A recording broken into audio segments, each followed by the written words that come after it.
Um grande abraço para você que está ligadinho aqui no nosso encontro semanal, do Grupo Espírita Mensageiros. Nós queremos agradecer a todos por mais uma vez estarmos juntos, por estarmos aqui conectados, por estarmos ligados através dos meios digitais, levando até cada um de nós, o estudo do Evangelho segundo o Espiritismo. Como a gente faz toda reunião, eu vou pedir para vocês para separarem, organizarem, um recipiente com água, ou um copo, ou uma jarra, ou uma garrafinha, conforme nós fazemos, lá no nosso grupo, no Grupo Espírita Mensageiros, para que a gente possa iniciar essa nossa reunião, abençoando, energizando a água que será depois consumida por cada um de nós, para que a gente possa contar com este socorro, esse auxílio direcionado a cada um de nós. Então vai lá, corre, prepare-se, pega lá a garrafinha antes da gente começar a fazer a prece inicial, para que os bons espíritos possam energizar a água, possam energizar para o consumo posterior. Lembrando que nós temos as nossas atividades na Casa Espírita, com atendimento ao público a partir da terça-feira, com o tratamento espiritual. Na quarta nós temos o estudo do Evangelho, o passe presencial na Casa Espírita. Na quinta o estudo, está sendo estudada a obra Nosso Lar e também o Livro dos Espíritos.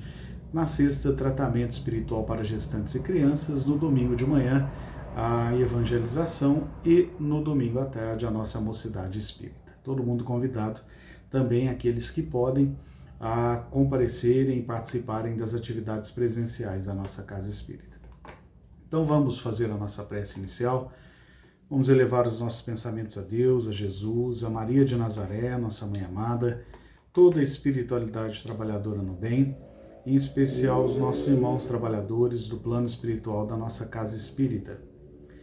Pedimos que os bons espíritos nos auxiliem, nos fortaleçam, nos ajude nas atividades que realizamos às quartas-feiras, que os espíritos trabalhadores no bem possam alcançar a cada um de nós, onde nós estivermos, fortalecer a nossa fé, a nossa confiança em Deus, nos ajudar e auxiliar na energização do nosso corpo espiritual, nos ajudar na eliminação das energias negativas e desequilibrantes que possam estar nos acompanhando por qualquer motivo que for, substituir todas aquelas energias possíveis de serem substituídas, energias desequilibradas por energias de refazimento, nos auxiliar, nos fortalecer em nossas atividades diárias, nos abençoar em tudo aquilo que fizermos, contando sempre com a possibilidade do auxílio a partir da boa postura dos nossos corações, de alimentarmos bons pensamentos, de vigiarmos aquilo que pensamos e nos esforçarmos em sermos espíritos um pouco melhores a cada dia.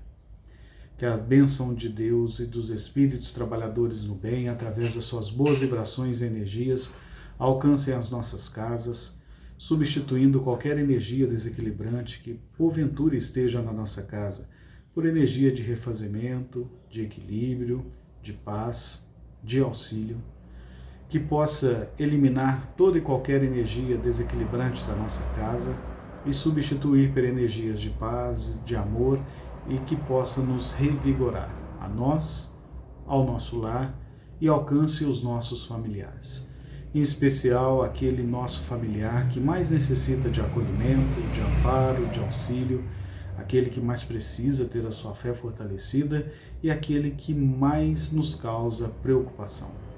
Que as bênçãos do mais alto possam alcançá-los, fortalecê-los, ampará-los e também auxiliá-los em sua caminhada terrena. Que as boas vibrações nos alcancem e nos auxiliem hoje e sempre, que assim seja. Bom, hoje eu quero refletir aqui com vocês sobre um item do Evangelho segundo o Espiritismo que está no capítulo 7.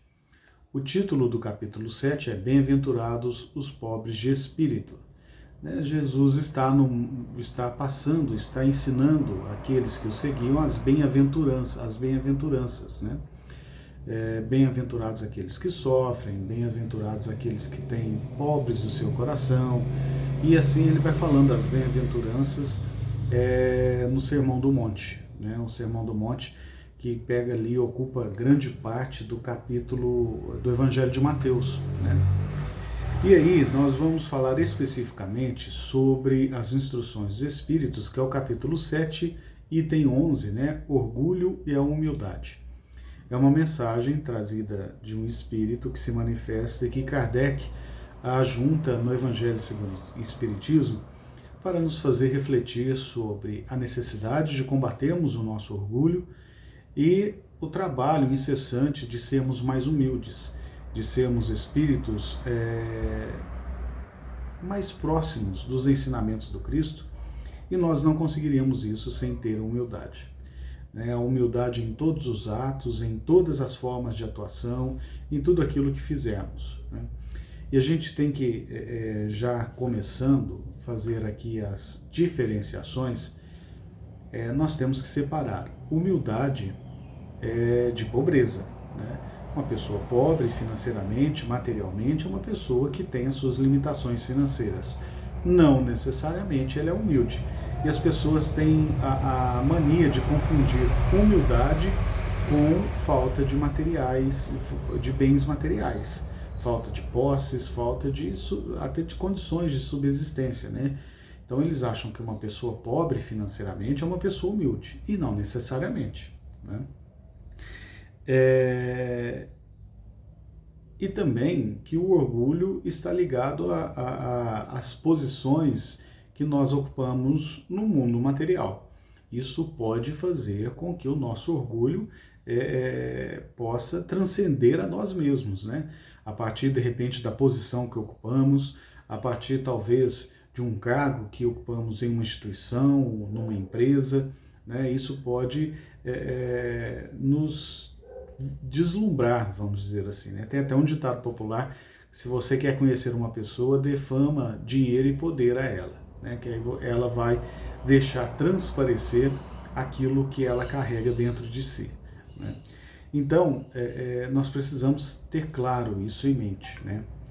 O orgulho, se nós formos pegar na definição da palavra orgulho, né? No dicionário mesmo, a gente vai ver que o orgulho é um sentimento, que igual está no dicionário, né? Um sentimento de dignidade pessoal, conceito elevado ou exagerado de si próprio. Soberba é um sentimento de grandeza, existente no íntimo de cada ser, mas transbordado ou desviado do seu verdadeiro curso.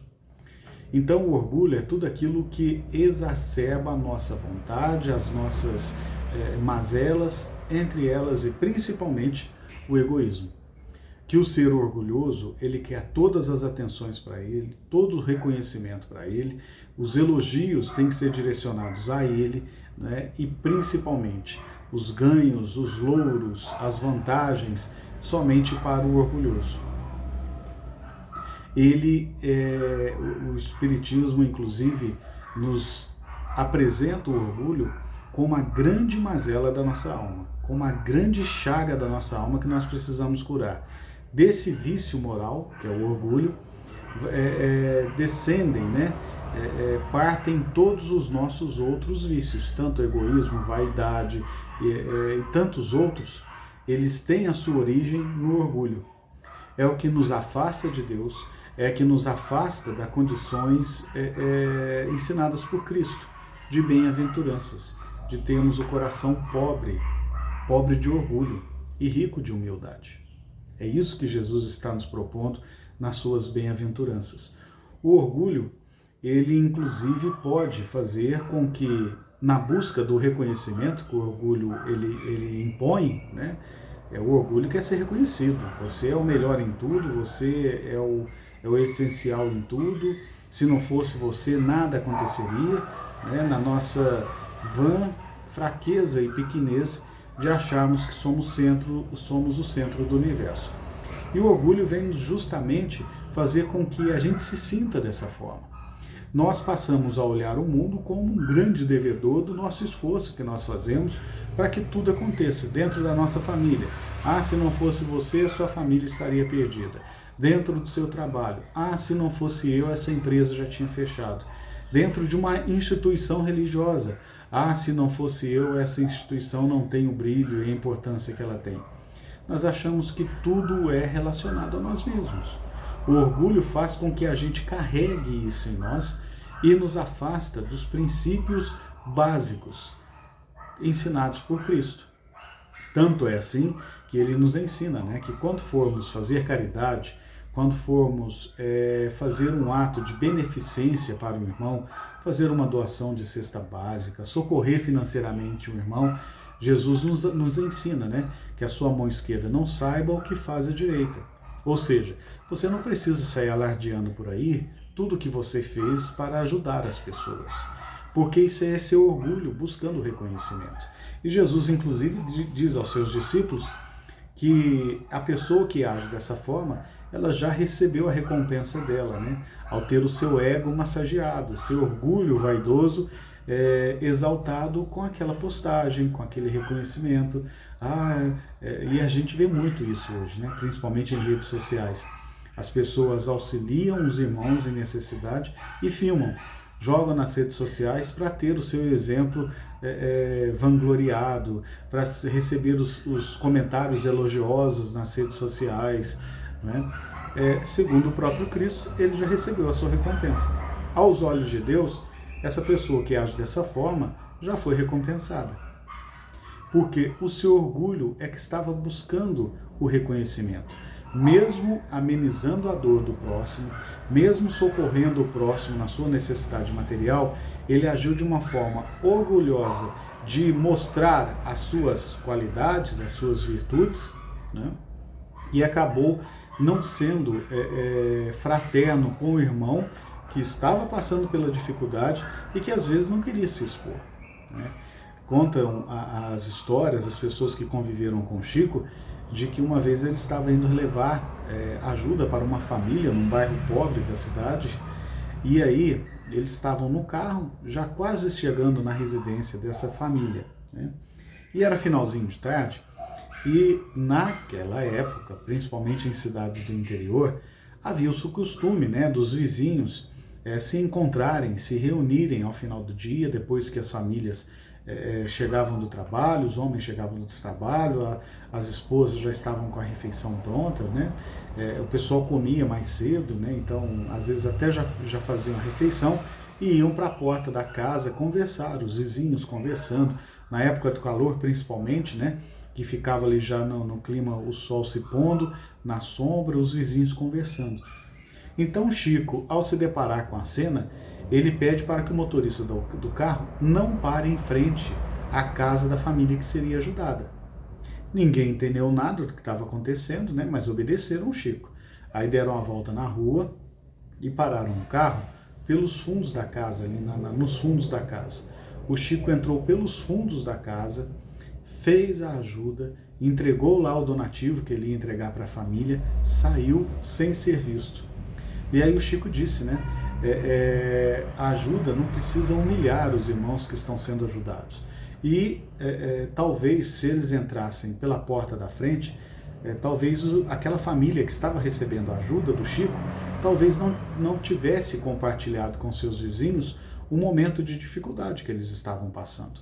Então o Chico preferiu não expor aquela família, né, mesmo sabendo que aquela família precisava de auxílio, ele ajudou sem expor a família, sem expor para os vizinhos a necessidade que estava passando aquela família. Então, assim, nós também temos que agir, né?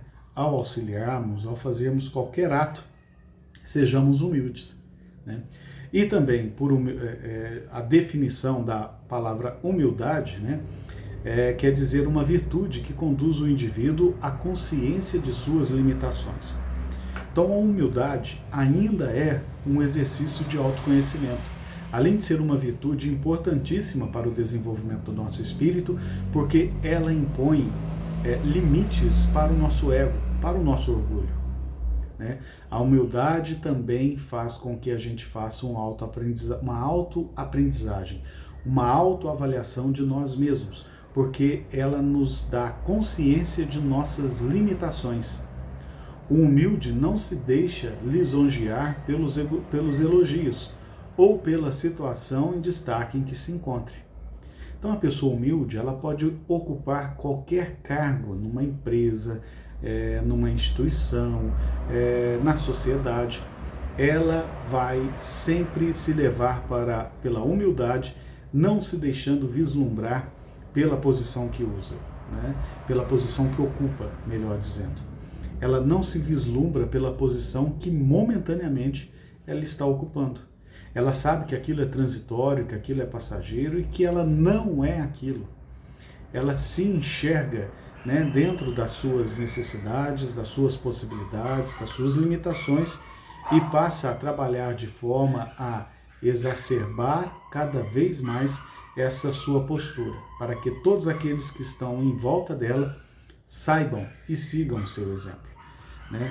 Todo sábio é humilde, porque sabe que sabe bem pouco e tem muito ainda que ele deveria saber, né?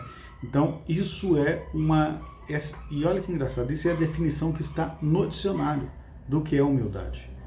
Então ela impõe consciência de nossas limitações.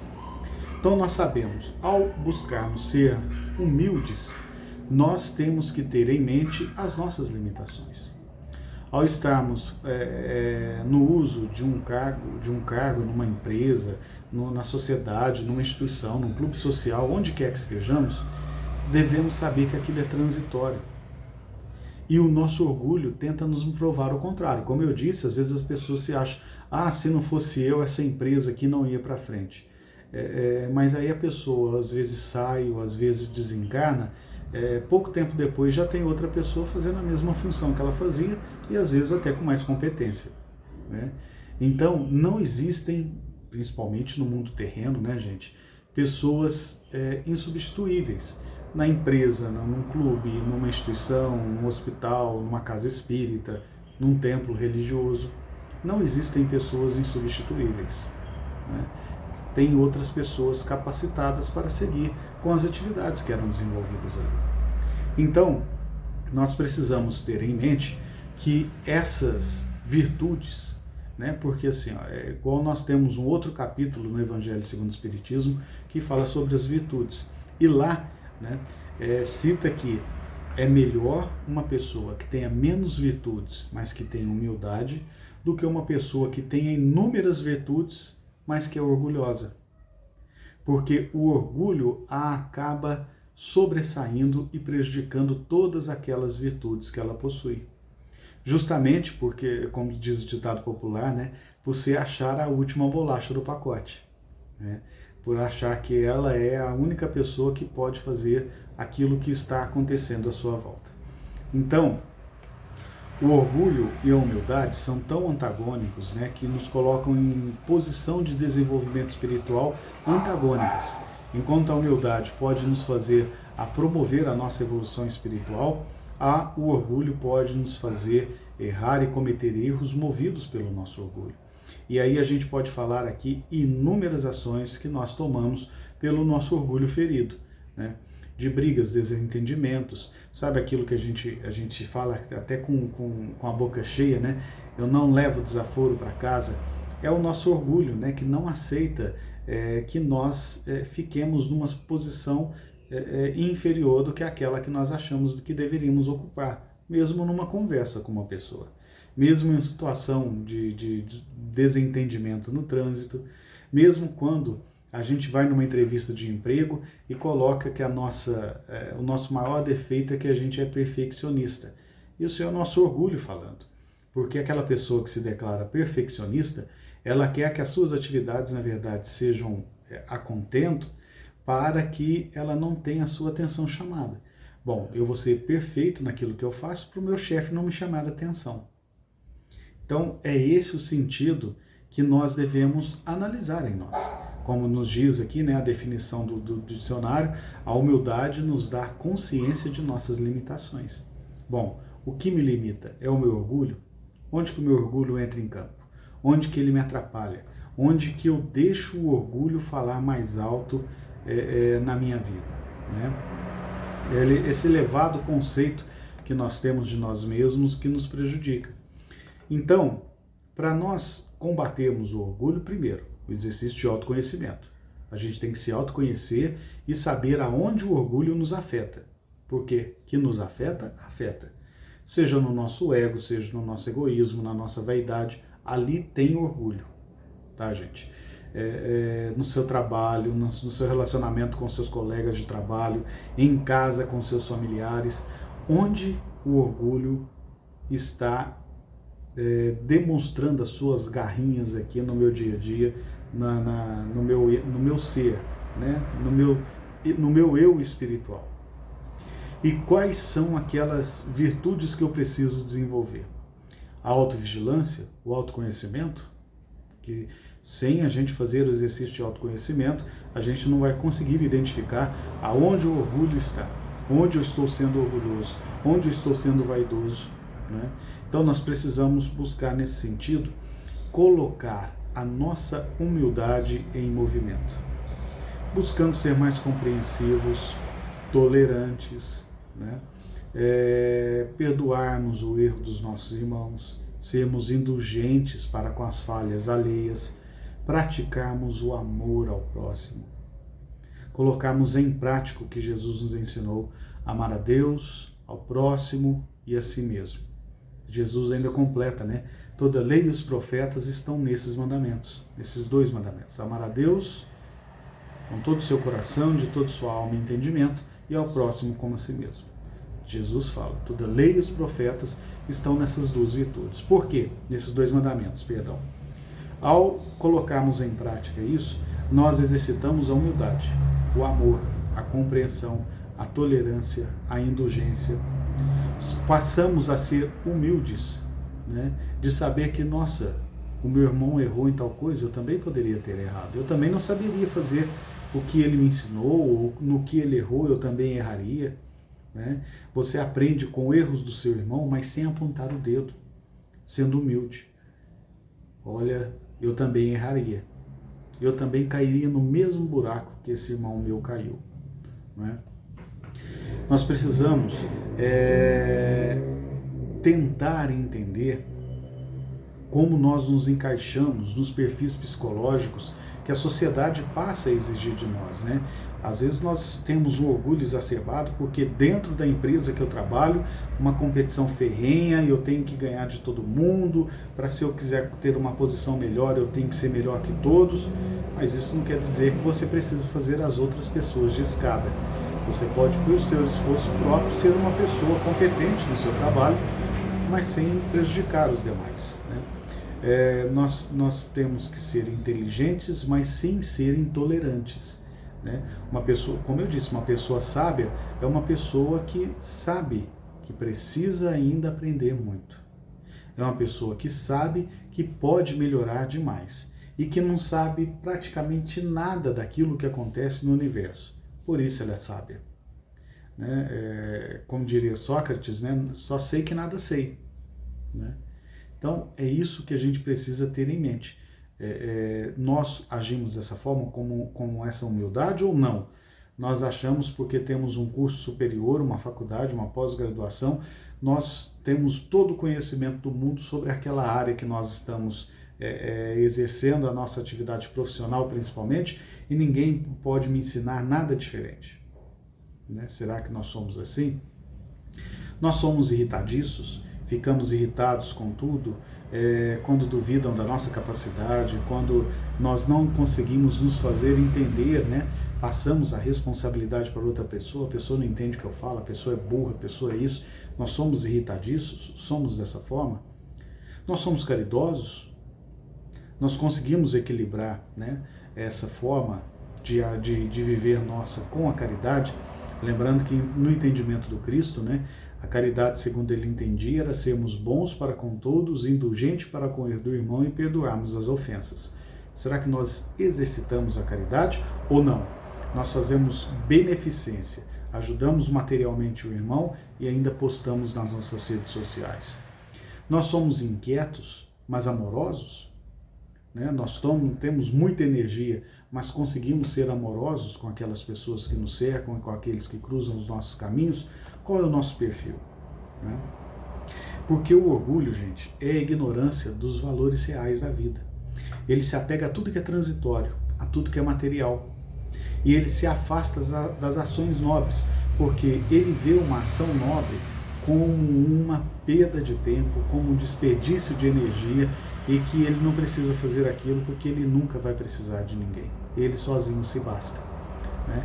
O orgulhoso, ele se isola e perde a real dimensão dos valores que são essenciais na nossa existência, né? Tanto é que a gente tem visto aí cada vez mais os orgulhosos, né, tendo muita dificuldade na vida de socialização com outras pessoas, seja no casamento, seja com os familiares, seja com quem for, né? Eles não enxergam que todos nós temos a mesma essência e fomos feitos a partir do mesmo Criador. Todos nós somos irmãos. Não adianta nada títulos, né? E nós que somos da doutrina espírita sabemos disso. No livro O Céu e o Inferno, de Allan Kardec, ele traz vários relatos, né, de espíritos que desencarnaram e que tinham posições diversas na Terra. E tem um capítulo específico que ele manifesta-se uma rainha que tinha desencarnado, e ela fala do sofrimento que ela está enfrentando no plano espiritual, que ela queria ser servida, queria ser atendida, seus caprichos atendidos, igual ela tinha quando estava encarnada.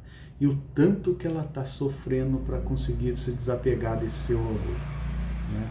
Então é isso que nós vamos vivenciar, seja aqui na Terra, né, colhendo os frutos das nossas ações orgulhosas, ou principalmente ao desencarnarmos e encararmos a realidade daquilo que acontece conosco e que muitas vezes queremos mascarar, né, pelas nossas imperfeições morais. Porque essa imperfeição moral, ela bloqueia o progresso do nosso espírito, porque nos afasta, como eu disse, daquilo que é essencial para nós, para o nosso espírito. Leva a assumir débitos, gente, que pode levar inúmeras reencarnações para que a gente resgate, né? Às vezes, num rompante aí de orgulho, eu assassino uma pessoa. Quantas encarnações eu posso precisar para reparar esse erro cometido, né?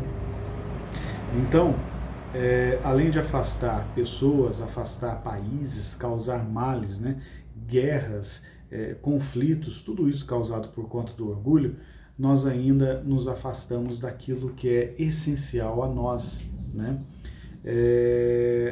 A humildade, ela, para dominar o nosso orgulho, para superar os nossos vícios morais, nós temos que ter em mente todos os ensinamentos que Cristo deixou para nós.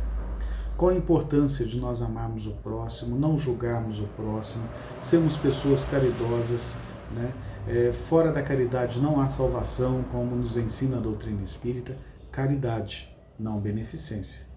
A beneficência é um braço da caridade, mas não é a caridade como um todo, né? A partir do momento que nós tivermos em mente que títulos acabam nos túmulos, que o que você teve, o que você conquistou de material, você não vai levar para o plano espiritual, mas somente aquilo que você promoveu de melhoria do seu espírito, talvez a gente passe a enxergar a necessidade de sermos humildes na essência, em toda a atuação que nós tivemos na nossa atual, né, caminhada terrena. Nós temos que buscar ser modestos, não a falsa modéstia, né? Sabemos o nosso valor, como nos diz aqui a definição, né, do dicionário da humildade, a consciência de nossas limitações. Sabemos daquilo que nós somos capazes, mas não nos vangloriarmos por isso. Saber daquilo que precisamos melhorar e trabalhar para que a gente melhore, exercitando a modéstia. A partir disso, e que depois de muito esforço, de muito autoconhecimento, de muita busca de nosso autoaperfeiçoamento, isso vai se tornar uma conduta nossa, uma ação íntima nossa que nós vamos colocando em prática, a partir do momento em que nós exercitamos a humildade como um caminho a ser seguido junto com a caridade, com a benevolência, com o amor. Então, sabe aquela história de que as palavras ensinam, mas os exemplos arrastam? Que as nossas ações possam arrastar os nossos irmãos, aquelas pessoas do nosso convívio, aquelas pessoas que nós podemos influenciar positivamente a partir das nossas ações.